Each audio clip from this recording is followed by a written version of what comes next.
Welcome to another amazing episode of Hi, I'm Doctor. And today we are with the amazing Dr. Jaewoo Cho. And I think, I've been following this guy on Instagram. His handle is at really bored dentist. We got to talk about this name, but this guy's like the super GP. I'm a little jealous of his oral surgery skills. I think he's a complete badass, but he can back it up with the prosthetics, and he's got a lab, and we got so much to talk about, man. So welcome to the show. Thank you for having me. I think it's, dude, I'm crushing on you right now. I love it. You're just you're a great dentist, man. I'm just and likewise, so honored.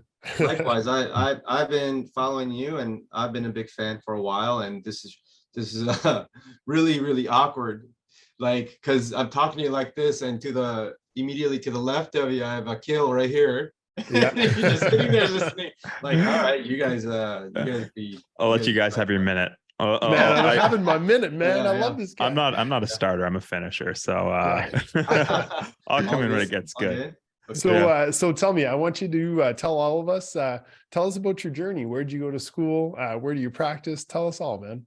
I went to UCLA. Okay. I went to UCLA for dental school, and I went away for a couple of years to Eastern Washington, Spokane, Washington, and Lewiston, Idaho for a couple of years. And I decided that I'm not built for the cold weather. And but Idaho's gorgeous, man. I love Idaho. You know what? Whoever says Idaho or et cetera is gorgeous, read between the lines. There's nothing else to do there. Where they say like, oh, like, Alaska's beautiful. There's nothing to do there. You know what I'm saying? Nothing that's something like I would want to do. Oh yeah. Okay, like if I'm not holding a gun or a fishing pole, yeah, or hiking boots on, there's nothing to do. So let's just leave it at that. So Idaho is beautiful, whatever. Yeah. But it's too cold. I said, I'm like a delicate flower. LA made me that way. I'm moving back. Yeah. Forget about the dentistry for a second. What do you like to do? Like, what are your hobbies? You know what? I get asked that all the time. It's like, I think that's probably the question outside of dentistry that I get asked the most. Like, what do you like to do for fun? And when I was little and in college, I had a lot of hobbies, like just ton of hobbies. I played all the sports. Like I played guitar. I used to go snowboarding, and anything and anytime like someone wanted to do something, I was down, and we did it like on repeat if it was fun. Now, until very recently, I had no hobby. And anytime somebody asked me that, my response would be, instead of just telling them my hobby, I'd be like, I used to have a lot of hobbies. Now you're making me think. You know what I mean? Yeah. So now, like I have this a lot of cameras that it started with, of course, dental photography. Yeah. But I was like, I have all these cameras. I should actually learn to use it for like cool stuff. So I go outside and shoot the scenery or night lights. And I live in LA, so the scenic view of the city, I'll like find a vantage point and shoot photos alone or with another dude. Super depressing, I know. Valentine's Day coming up. I have no leads. I'm not talking to anybody. This is like the saddest thing ever. Just me and my camera, and sometimes my friend. It's a great platform. By the way, like has found love recently, and like so he's like, sorry, I don't think I can go with you anymore. Yeah. Now I just rocking solo. Oh, what a traitor. So dude, I gotta ask you. I wake up in the morning and I open up Instagram and I see you, my homie here, and you're shutting off the lights. And then you have a little time bar and it says 2:15 a.m. or the next day it'll say 1:17 a.m. What the hell are you doing at the office so late? There's just a lot to do. There's a lot to do. I mean, dental school just taught you this much there is to learn, and I'm underrepresenting it, right? So not only after hours am I like finishing up the notes, reviewing what happened, kind of like reviewing previewing that they to come, checking all the lab cases, doing some clin check for Invisalign, reviewing radiographs, whatever. And I'm reading some articles. I try to study at least an hour a day. And that's like a promise I made to one of my mentors, Dr. Christensen at UCLA.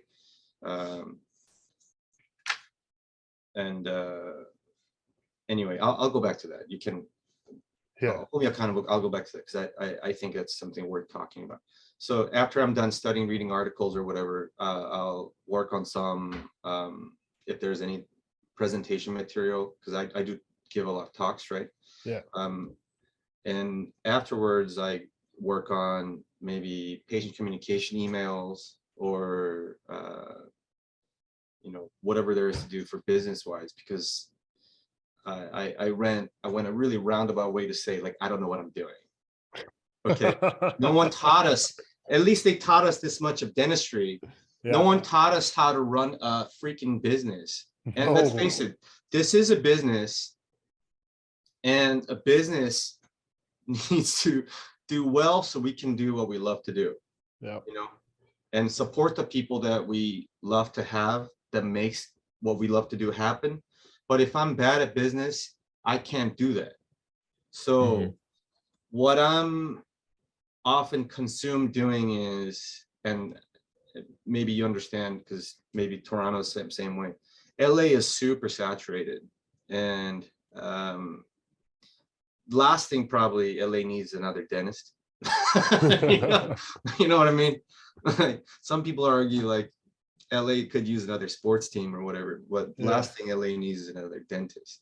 And I tend to kind of agree, but not. I think there's always room for a good dentist in any town. Whatever your definition of a good dentist may be. I think, but from a patient perspective or from a customer perspective, right, that may not be that way. For sure. Yeah. That's why.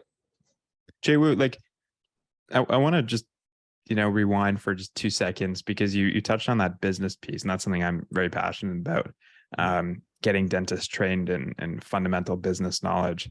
I understand the argument up here because we're all, eager beavers and like kind mooses or whatever you want to call Canadian dentists. But, down in the States where dentistry is, quite a bit more consumerized, or it's treated more like a business than I would say the culture up here does. I think so. I think so. Yeah, I think that's the general consensus, right? Wouldn't you say, Neki? Totally. There's no question American dentists have a totally different philosophy because they're forced to by insurance companies. So if that's the case, why aren't, US schools, or like, why aren't American dentists more trained in business than us? That's really making me think. And I can see why you might think that, because insurance companies are privatized here, and safety net programs provided by the state, like Medicaid programs, they don't. Some people will practice to that model because these are basically coupons, right? These are basically coupons. So some stores might operate like live or die by coupons, like Carl's Jr. Like if I ever go to Carl's Jr. without a coupon, I'm not buying anything. Like, you know what? Never mind. I'll come back when I do have a coupon. Yeah. A lot of offices may be that way. And I'm not saying that's wrong, but there are also a lot of American offices that don't play to that. The diagnosis and treatment and what's rendered and how you talk to people, everything, we don't care about the insurance. And I don't want to say we don't care about the insurance, but we'll treat them like what they are, they're coupons. And we'll give it to you straight. We'll help you maximize the value of your coupon, but that's not going to change how I'm talking to you and what I'm seeing in your mouth and what I'm recommending for you. So there's many of us here that way. So I don't want you to think like American dentistry is more insurance or consumer driven. It's not always that way. There's different models. Like some offices only see Medicaid patients, Yeah. Some offices will only see like the certain type of insurance plans like PPO, etc. Some will take everything, and some don't take any. You know. I think the problem comes on because when you go on Facebook on these dental chat groups, everyone is complaining Oh, about it's complain. just I know. ridiculous. And I that's know. where we get it from. And we're like, oh, these I American know. dentists got it hard, man. I know. And I kind of figured that's where their perception is coming from. Yeah. And it's true for a lot of part. But as of last year, I left all insurance plans. Yeah. That's amazing. So Man. it took a lot of work. But so far it's working. So Jaewoo, I honestly, from the bottom of my heart, am telling you, you are the dentist I wish I was. I think you are so incredibly skilled. Wow, I wish you were a girl. Yeah. I can wear I got a wig. That was the best response. Oh my gosh. We could actually fall in love, but you yeah, know, we could. you're tall, handsome dude in Canada, and it'll never be. I love It's a that. passport problem. I hear it. That's the only issue, right? Hey, how did you become such a badass dentist, man? Like, if a new grad was gonna follow your footsteps, what do they got to do, buddy? I don't think I am. I've never ever considered myself to be better than anybody. I've never ever considered my dentistry or what I do superior to anyone. I don't really compare myself to anyone. The only time I'll even remotely do that is if you have something that I can learn from you by comparison, then like I ask you and I learn from you. And like the village that raised me to be where I am now, you're part of the villagers that helped me be here. Doesn't matter whether you've been in practice for 4 years or if you just graduated. If I have something to learn from you, then I'm here. I think like having that mindset that I could always be learning got me to be more, I guess, ahead of the curve, if you want to call it that even. And that's also my attitude shows in the title of all my lectures. It'll always say, it's never like, oh, how to do this, or the way to do this, or I'm the best.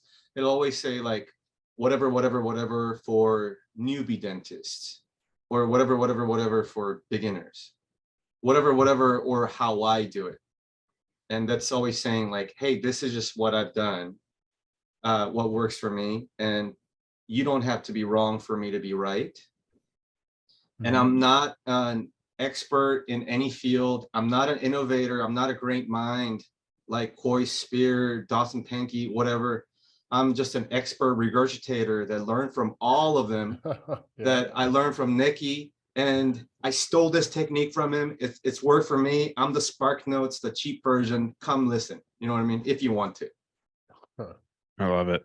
You were on a pretty, heartfelt path when you were talking about a mentor that you had that wanted you to study, or you promised that you'd study an hour a day. Why don't you go into, that story? Yeah, so Dr. Christensen at UCLA was kind of a not someone that everybody took seriously, because he taught oral pathology. Okay, so UCLA took oral path really, really seriously. And it was one of the more miserable classes, I guess, if you didn't look at what was being taught beyond that. It's just like a hurdle you had to just overcome and pass this miserable test that you had to memorize a whole bunch of things for that you had no interest in, and you could graduate, Yeah. But I actually spent a lot of time with him, and because he offered office hours that come learn, like do some slides and I'll quiz you type of thing.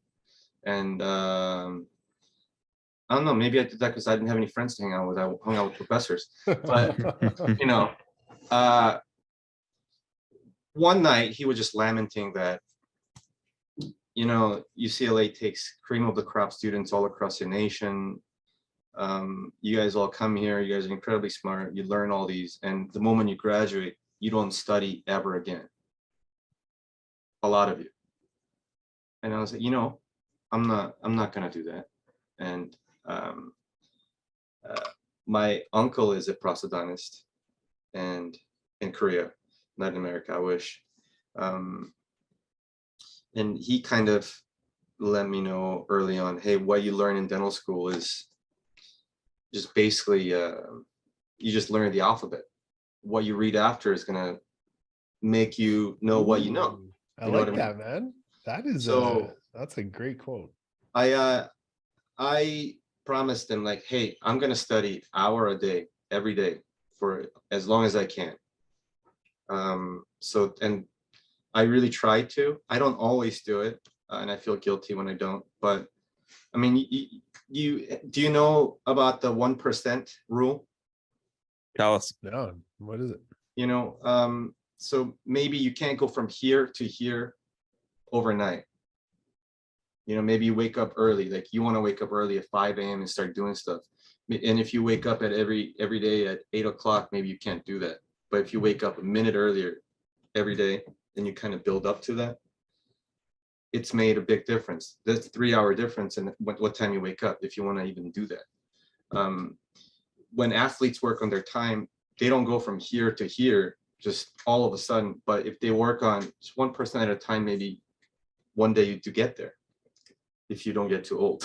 You know? Yeah. But consider a dentist who knows, just, you know, just blank slate dentist, just barely graduated. You're just barely not a threat to society. But if Yeah. you put in the hour, not even an hour, just you read an article a day, just 30 minutes a day, and 5 years later, that guy versus this guy who graduated and learned nothing else and did the bare minimum, I cannot imagine that it'll be the same level of enjoyment that you're getting from what you're delivering in your care. Because the more you know, the more you realize the more there is to know and how little you knew, and you feel bad about what you did in the past and what you could do to better dentistry and how to prevent complications maybe that you had in the past or whatever. And my favorite quote probably in dentistry is by John Coyce. You know, Yeah. there's no joy in mediocre dentistry. Yeah, it's very true, man. There isn't, because you don't feel good about it at the end of the day. You don't feel satisfied, right? Right? Where are you reading all your information? Like, where do you get all this stuff from? You know, so let's Tarantino this and go back to Idaho, okay? Okay. I now we're hated talking. it. I hated it. And I missed LA so much. If there's an opportunity for me to fly out, I Yeah. would. I would go and take a CE, and afterwards I'd go hang out with my friends. And that was kind of like a routine. Like I'd make an excuse to go out there. So back then, an implant company had offered a like passport program where if you had bought their like annual membership type of thing, you could go to their courses as often as you wanted in Vegas. Mm-hmm. So I'd go for their 2-day course, take all the implant courses I can, just go to LA like Saturday night, because I'd go take courses Friday, Saturday, and Saturday night I'm flying to LA from Vegas, which is only like a 40-minute jump. And I'm hanging out with my friends Saturday night, and Sunday morning I fly back to Idaho crying. You know what I'm saying? Come So I on, did man. that. It can't be that bad. I did that a lot. You know what? To each their own. But like I realized, okay, this is not me. You know what I mean? So in doing that, I did take a lot of information and a lot of hours in that subject matter. Yeah. But when it came to like restorative dentistry, endo, whatever it is, if it was a course that came recommended, I just basically took it. And the money that I spent on the CE course, I got to tell you, I probably would have a house somewhere. You bring up a great point though, man. Like CE, you can't put a price on good CE, because look at you now. I would. I think, as miserable as I am now, buried in all this and single and dying alone, I think I'd be a lot less happier in the clinical aspect of dentistry if I hadn't learned as much as I had learned up to this point. And I still have a lot more to learn. I'm only, what, 6 years removed from school, or 7 years now, 7th year. So For sure. Dr. Cho, so I just did a quick Google search while we're on the call. Do you know Yeah. how many dentists there are in the US? I do. Okay, I Neki, actually do you know. know how? I actually know. Well, are you talking about a general dentist or GP, specialist included? GP only. GP only, I believe there are 169,000 something 89. So it's close to 170,000 people, general dentists in the United Wow. States. Neki, what do you think? I would What's have your guessed. guess? I would have guessed 80,000. So, okay, according to this US Statistica, it is, as of 2021, 159,000. So you might be right because a year could have added a bunch of dentists. But being in a country that has, 160,000 colleagues in probably one of the most densely populated, areas for dentists, how do you stand out? I'm incredibly good looking, like Nick. I think that's what it is, man. Like you said, and that kind of goes back to what I was saying. And last thing LA needs is like another dentist, unless you're a good dentist. Kind of, you know what I mean? Yeah.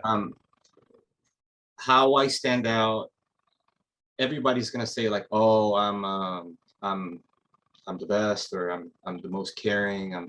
I'm like most kind-hearted, whatever. That's a question I ask myself every day, and what I also try to carry with me, and this is kind of what the answer I got from people I very much respect and who I consider successful in dentistry, right? Not in like a corporate kind of sense, but they built a very, very incredibly successful, like relationship-based offices. What they have all kind of told me, and this is secret, I don't know why I'm telling you this, I must really like you. If you take care of the patients will take care of you. So Yeah, I've heard that. Who said that? I think it's just an overall. I actually mantra. learned this at Tucker Caskell Study Club Okay. meeting. It's a gold study club. Really old school guys. They have really passion for like high standard, fight Yeah. for like 0 micron margins type of thing. Yeah. And there was like a panel, and they all kind of collectively said that. So I do believe that, I'm not going to try to stand out with a billboard with my face on it and then come check out the Diamond Bar's best looking dentist. You know what I mean? But rather maybe every opportunity that I have with like a new patient or existing patient is a chance for them to really get to know me, what I'm about, and build that relationship. And hopefully that kind of grows. And I don't expect like an overnight success. For sure. I just kind of treat them like, hey, I'm trying to make friends. Definitely. Went to a party, I'm love that trying to make philosophy. friends, and I'm gonna talk to you, and see who sticks. Who do I like? I think that's like a sort of a mutation of Richard Branson's quote. One of his quotes is, the conventional way of looking at a CEO is a CEO should look after the customers, but the way he runs his companies is he looks after his employees who then look after his customers. So it's kind of like looking further upstream. So that kind of sounds like what you sort of said. But after doing all this CE and, refining your craft, I think, Neki and I will appreciate it. But do you find patients in practice, do they value good dentistry more, or do they value, a dentist who's a homie? Like, what do you find patients value? For sure, the second one. You know what? Another one I've come to realize really early on is they don't care how much you know until they know how much you care. Yeah. All they know is how well you treat them, right? Right. They don't know what all these CEs I've taken are. Some people might think I have to take all these courses because I'm a dumbass. I didn't learn anything in school. You know what I mean? So if you don't communicate that to them, and that kind of comes back to what you're saying about your staff. My staff, bless them, I'm fortunate that they kind of communicate that very well. Hey, the reason why he's able to do all this is because he spends all this extra effort and time and money and really invests this and stay single. That's not the For secret to us. staying single.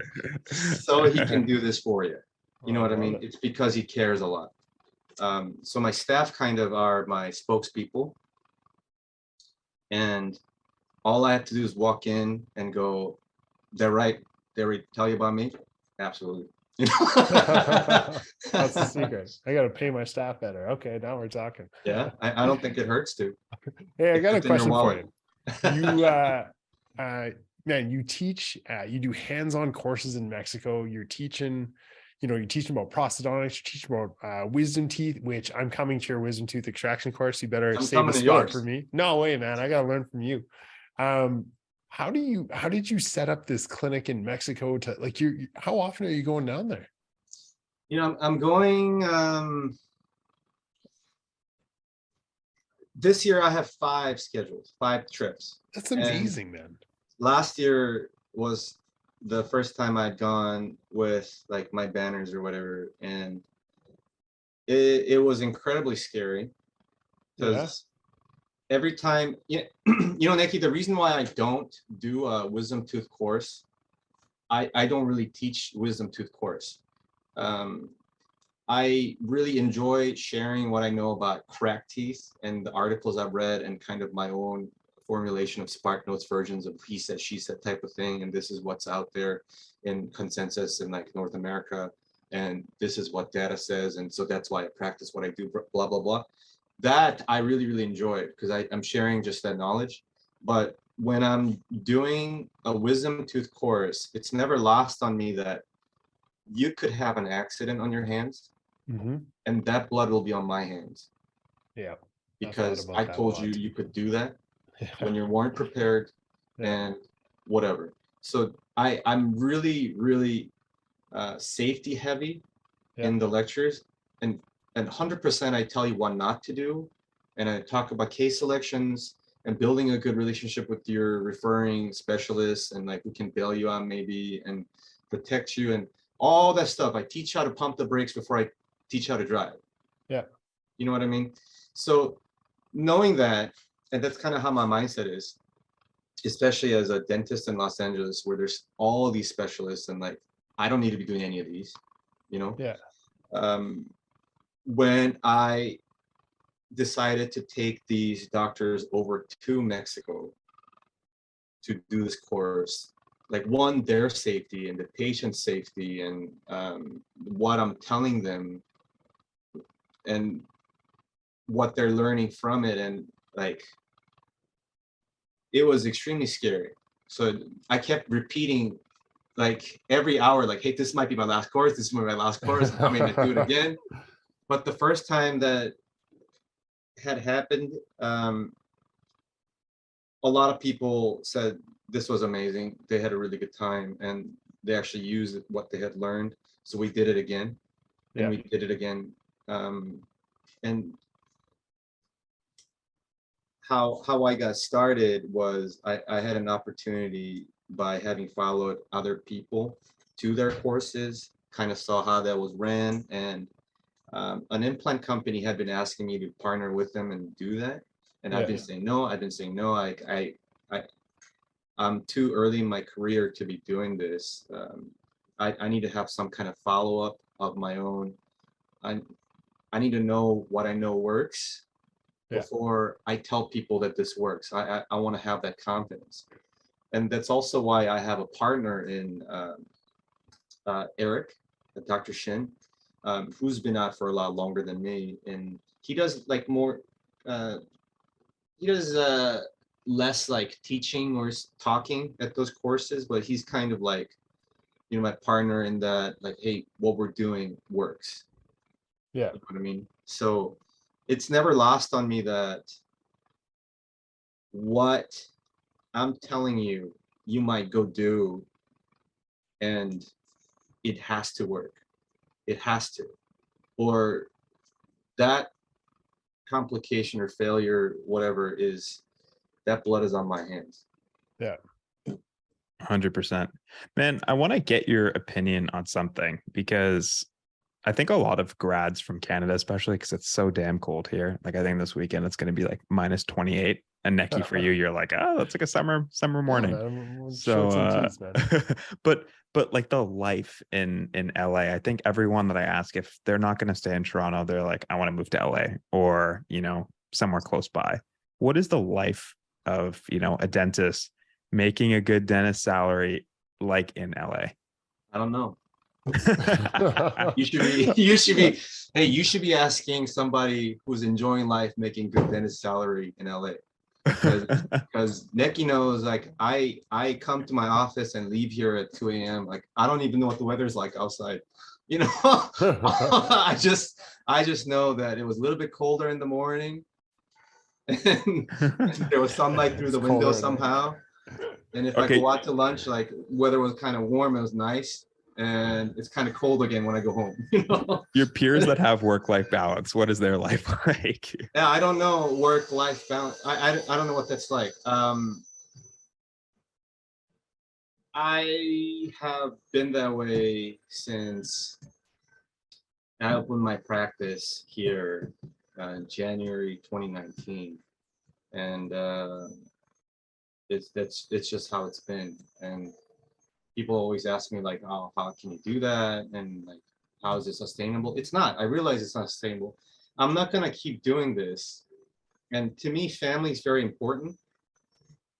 So if my parents ever need me, or if I want to take them somewhere, you know, if it's like family related thing, like my brother getting married, or he's getting like into the Air Force, which he is now, getting commissioned, or my older brother comes and visits me in Singapore, I'm going to take that time off.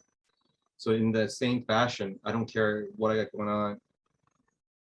If and when I have family, you know, kids, and dating seriously or getting married or whatever, I'm not going to be doing this. And this is kind of legwork for that, so that I don't have to do all this. This is makeup work for later.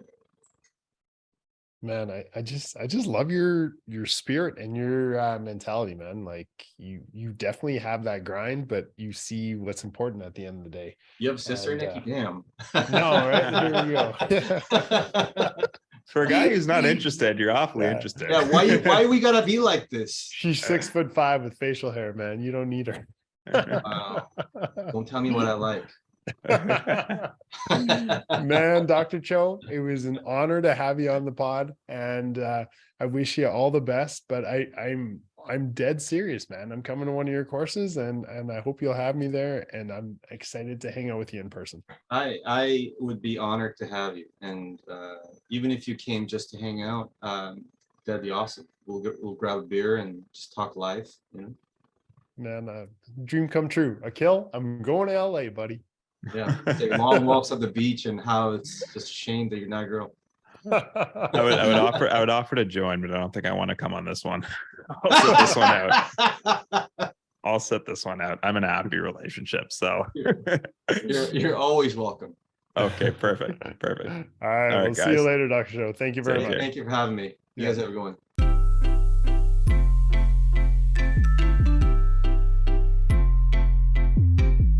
Welcome to the Hi, I'm Neki. Is that a sweater? Yeah, dude, it's the Hi, I'm Doctor sweater. Oh, dude, I see you got yours on too. Looking sharp, bro. Dude, where'd you get yours from? It was super easy, man. I just went on to our website, www.hiimdoctor.com. That's HIIMDR.com. We have a website. We must be raking in cash from selling these sweaters. Dude, we are killing it. I mean, if that includes losing money on every single sweater that we make, I think we're doing really well. Yeah, Neki and I are donating all proceeds, which is zero, to charity because we are losing money. I wonder if the charity will pay us. I think we got something here, man. Let's keep on losing money on every sweater. Alrighty, guys, go check us out. hiimdoctor.com. Akil, what'd you think of hanging out with Dr. Cho? I was a bit confused because, you know, you said he was from LA, so I was expecting like like laid back surfer dude, and then I asked him that last question about work-life balance, and he's like, I don't got any. So I was a little bit taken aback. So I'm like, why are you in LA, man? Like, Idaho is great. Totally. And I think that plays to the point of, if you want to live in the city you want to live in, you may end up having to work maybe 4 times as hard than if you live somewhere else, maybe where there could be more need. And I think the same would, whether you're living in LA, Toronto, or Vancouver. Maybe LA is a little bit worse, but it still applies. Yeah. Do you want to hear an interesting fact? Yeah. So I was watching a talk with I'm sure you've read like Outliers, Malcolm Gladwell. Yeah, of course, man. Yeah. So I was watching a talk with Malcolm Gladwell, and he goes, "Why are immigrants successful? People think it's because, they have harder work ethic, or more drive. They don't have a sort of like a safety net." And he goes, "It's not that. Newer research is suggesting that it's because they're mobile, like they're not tied down to one particular city, so they can move where the opportunity is." Yeah. And whenever I hear people saying, like I'm almost envious when I hear people saying I want to go out west because I have family here. It's so hard for me to leave, Toronto, Totally. even though Toronto's a big metropolitan. But I like when people leave and go to like other places, whether it's like in the same country or in a different country or whatever it may be, like what are your thoughts around that? Because you've seen it for way longer than I have. Like, what are the outcomes that you've seen? I think it's no doubt, like, Dr. Cho, I think he's different. Like, he has a lot of great skills, and he's really built them, and he's worked his ass off for them. By no means am I just saying that he got lucky or anything, but like, he's worked so hard, but he's also grinding hard in LA, not like he's working till 1 in the morning, right? But when I see people in Toronto, I'll talk to them 2 years after graduation, and they're working 3 part-time jobs, like 3 2-day a week clinic jobs, evenings and weekends, just to stay busy. However, if they would have went, out west, or they would have went to a more rural area, they'd be working 4 days a week, seeing maybe double the amount of patients, and would have a lot more social time if they choose to have that. So I think it's tough. Like, I live in a rural area. I'm very happy to live in a rural area. I don't think I don't think I'm cut out to compete in the Toronto market, man. Yeah, like we need to do a future episode on the differences between working rural versus working urban, because it's Yeah, such a no doubt. big, like you'll meet some people downtown and it's such a polarizing issue. Some people downtown are like, I will never live or work downtown because it's impossible to make a living. And then at the same time, they'll say, I'll never move out of the city because what good's the money if I can't enjoy it, right? Exactly, right. It's such a No, polarizing I topic. totally hear that. But then you also have to think, like, what type of dentistry are you doing too?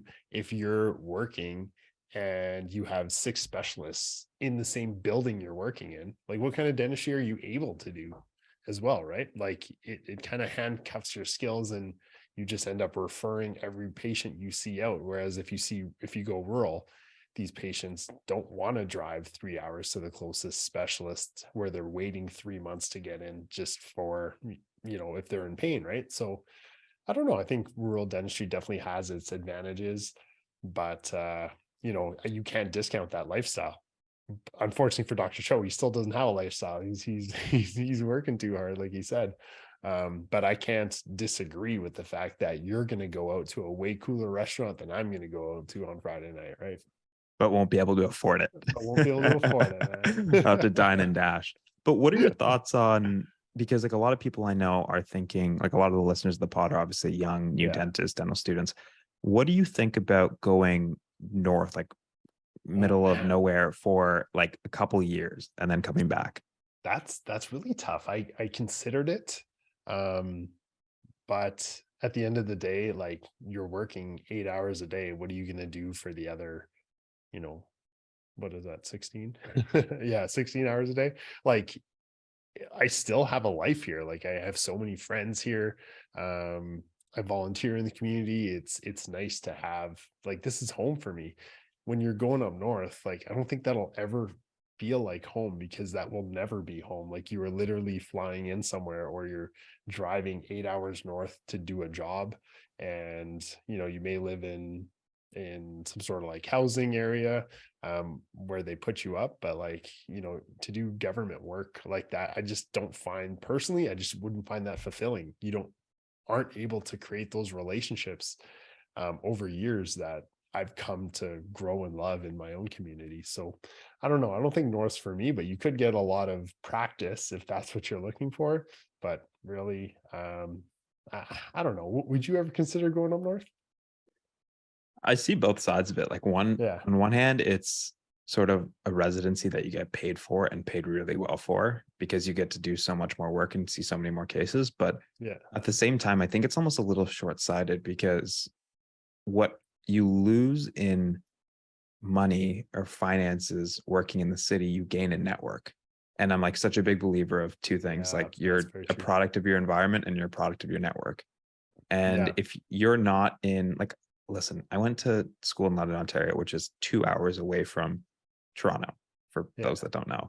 And I felt like I was I felt like news had a delay. Like it had to go through like a bunch of people that were like can up to the ear, another can up to the mouth. And I felt so cut off from the city. And that was London, 2 hours away. Imagine if I went to like the Yukon. Like what Oh would my I do? God. They don't No, deliver the man. Globe and Mail up there. But I think you're missing one thing though, because even though you will see more patients and you will get more reps, like you were talking about Malcolm Gladwell earlier, his rule, 10,000 hours, right? 10,000 hours to become an expert in something. But that's 10,000 hours of specified coaching. That's like actually having someone there guiding you. It's like I forgot the exact term that he uses. It's just not spending 10,000 hours shooting a basketball. It's 10,000 hours shooting a basketball with being critiqued on how to do it. That's how you become an expert. It's not like doing the same thing over and over again and expecting a different result because you've done it more times. You still need someone to show you how to do that. And I don't know if you're going to get that mentorship up north. It's true. I think it was intentional or deliberate practice. I don't remember Deliberate which one it was. practice. Deliberate Deliberate practice. practice. Yeah. Not bad Yeah. for a dyslexic. Yeah. I'll give that to you. I'll give that But to you. it's so true. But would you like if you like that's why I wanted to ask that question because people think I'm gonna go to LA, it's gonna be sick. I'm gonna surf after 3 p.m. I'm gonna get up, I'm gonna have my acai bowl or however you Yeah. pronounce it, Yeah, acai that bowl. shit's so good, man. Oh God. They're Yeah. really good. But you're gonna have your like little bowl, your smoothie. But like man's working till 1 a.m. So I Yeah. mean, if your main intention is to go out there to enjoy life, to find your final balance because you've grinded it out for however many years, 4 years, 8 years, 10 years, like that might not happen. So it's No, worth considering. totally, man. And all respect to him. He is a great dentist for studying nonstop though, man. Like when he made that pledge to Dr. Christensen that he's going to study an hour a day, look where he is. And I can't say that for 99.9% of other dentists out there. I don't know anyone that's actually reading journal articles every day, except if they're in their residency, right? So, it For just sure. makes me respect him even more. I think that's incredible, man. And I think another point that he highlighted when he was hitting on you and asking if you had a sister was that a lot of the times I think people think that they could have everything, but I once read that life is a series of binary decisions. You can't have it both ways. You have to just, you want to spend more time doing one thing, it's going to have to take away from the other. Not everything is like exercise, which is like additive, right? Like you exercise in the morning, you're better for the rest of the day. Some things are just, you got to sacrifice one thing for another. So, I mean, he claimed that he, is sacrificing his personal life at this point in his life so he can, Yeah. reap the benefits down the road.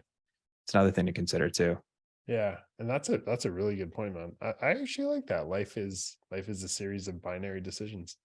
I'm sure my girlfriend will say you're making the wrong decisions all the time because I'm never spending enough time with her. And hopefully she's listening to this. And this is me acknowledging I may not be spending enough time with you, but it's all for the greater good, honey. It's all for the greater good. I can't think of a better way to end. Sounds good. We'll See you see you later, man. guys next week for our next installment of Hi, I'm